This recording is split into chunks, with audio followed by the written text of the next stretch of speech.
Hi guys, this is Mike of netbooklive.net and we're here today with another netbook, a 10-inch netbook, the Asus 1015 PX. This is actually a new laptop that it's not yet available on the market, will be available soon, and it's probably going to replace the 1015 PM in some parts of the world. I'm not sure if it's going to go as PX in the US, but this is the name it's going to bear in Europe. What's different about this device is that it comes with new hardware. There's an Atom N570 processor inside.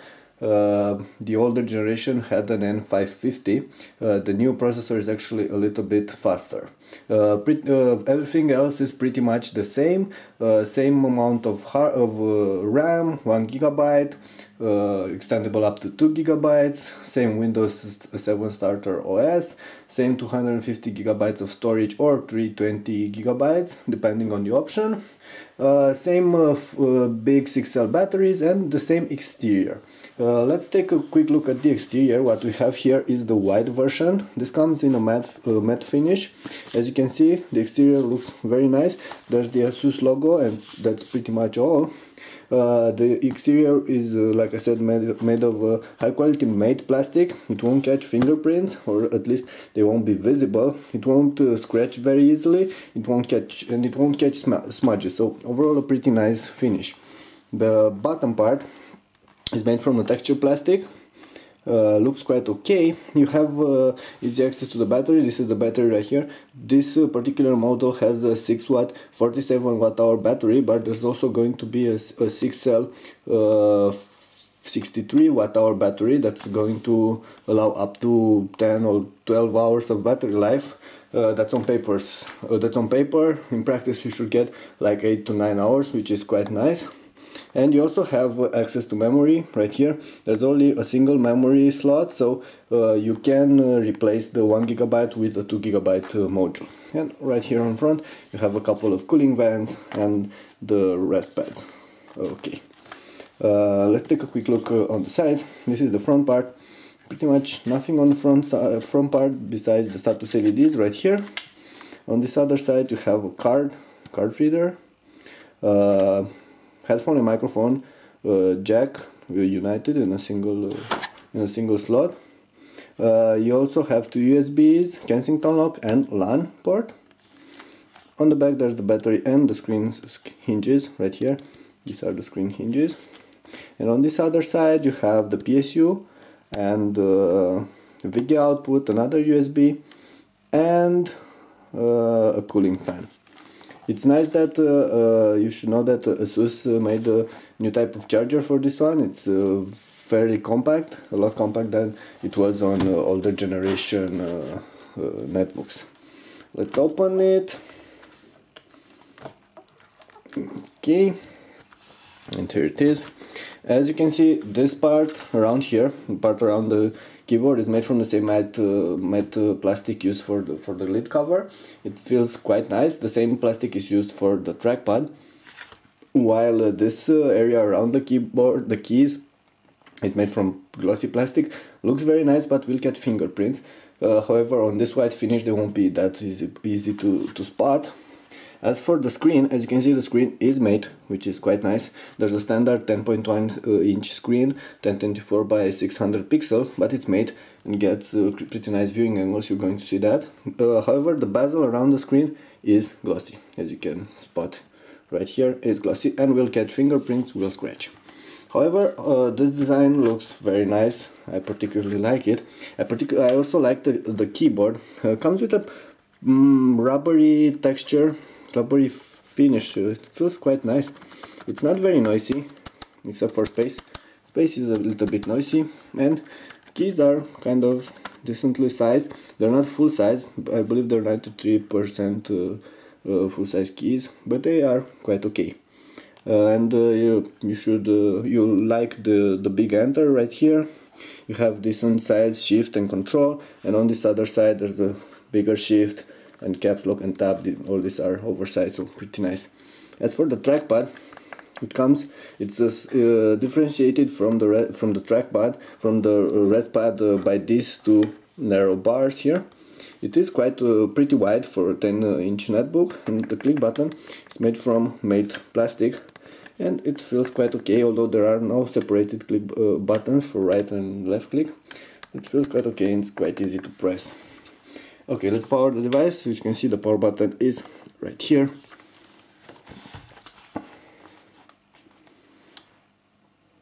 Okay, it's powered now. Should take a couple of seconds to load. As I told you, there's Windows 7 starter on this one, and let's wait for it to load and we'll get back soon. Okay, Windows loaded, so we're back with the Asus 1015PX. We're going to take a quick look at performances and hardware specs. Like I told you, this one actually comes with Atom N570, which is the new dual-core processor from Intel.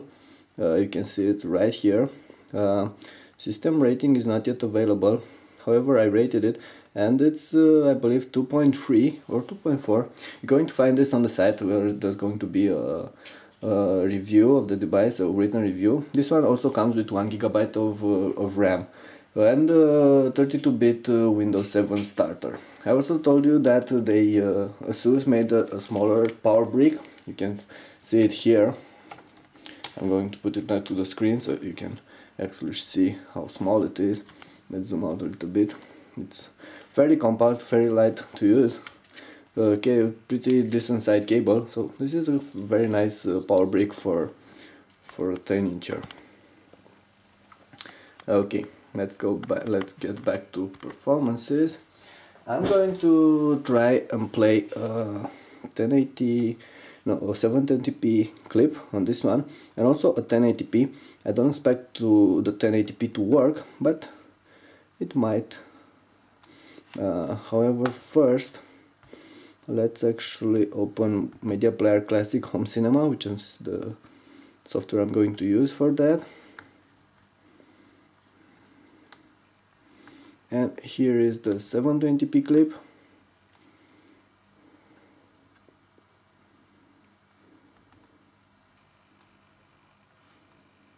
Takes a little bit to load, as you can see. But once it loaded it, it plays the 720p clip quite nice. So definitely capable of playing this.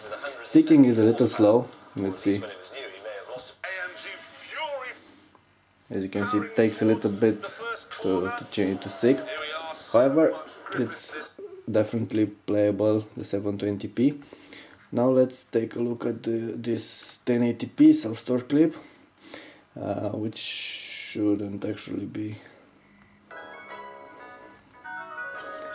Okay, so right now there's sound but there's no image. Okay, so here's the image, but now we have no sound, so it's not capable of playing 1080p. However, I am going to install Core AVC 2.0, which is a bundle of codecs. You have to pay like $10 for them, and I usually install them on netbooks, and I'm going to try 1080p clip again after installing this.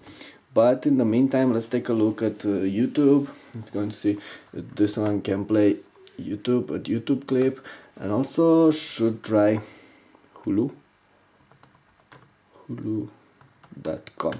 However, since I'm not in the US, not sure if I'm going to be able to actually play a clip on Hulu. YouTube 1080p trailer. Hopefully we can get Avatar. Okay, here's the Avatar trailer. Right now it's playing in 480p, which is standard. Let's go to 720p. Syncing. See, syncing is fast. So this is a 720p clip. Plays flawlessly. Very nice. And let's also try the 1080p. Yeah. Seems to actually work quite nice. There's no lag, there's no sluggish performances. So yeah, 1080p YouTube clip is playable on this one. Now let's speak about viewing angles. This is how much you can actually lean back the display for this one. Let's see. So it won't lean back too much. So viewing angles, you can see pretty decent viewing angles even when leaned way back. This is what you get vertically, and this is what you get vertically. So pretty good viewing angles for a netbook screen. Definitely pays that we have a mate display in here.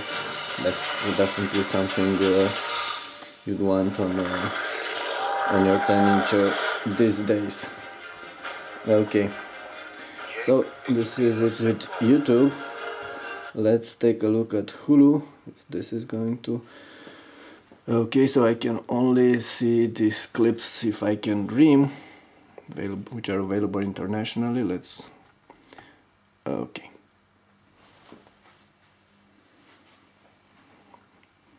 Should play actually quite nice.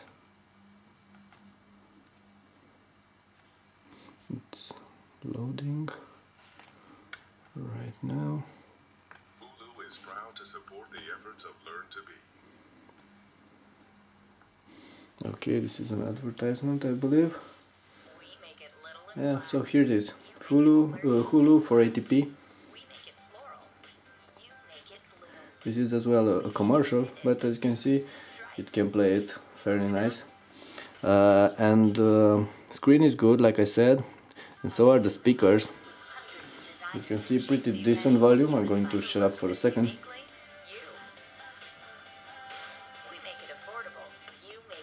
So pretty decent volume and pretty nice sound quality as well, but especially for a netbook. So definitely can use this one for multimedia. Of course it's graphic chip, it's not that powerful, but the processor really compensates. Like, you know, there's this integrated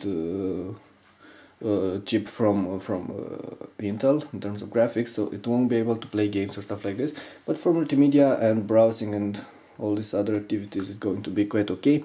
Let's also load a blog, so you can see it, and it's fairly fast.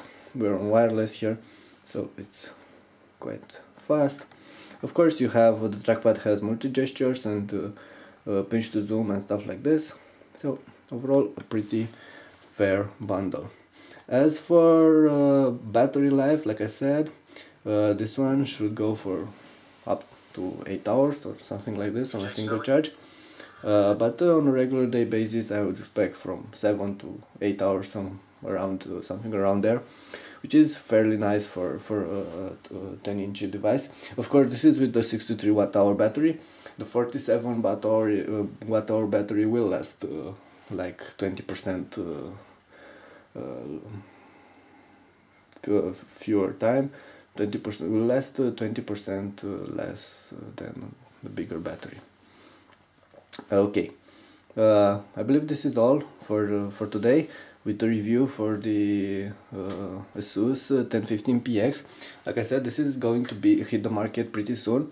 It won't be probably more expensive than the 1015 PM, so probably around 350, 380 bucks. If it's going to reach the US, and it probably will. Overall, it's a very nice bundle. Probably one of the best 10-inch laptops you're going to find on the market right now. There are few things I can say I don't like about it, like this glossy bezel around the display, and I think this is pretty much all. Okay, that was Mike at netbooklive.net. For more details about this one, please see the written review on the site. Thank you for watching.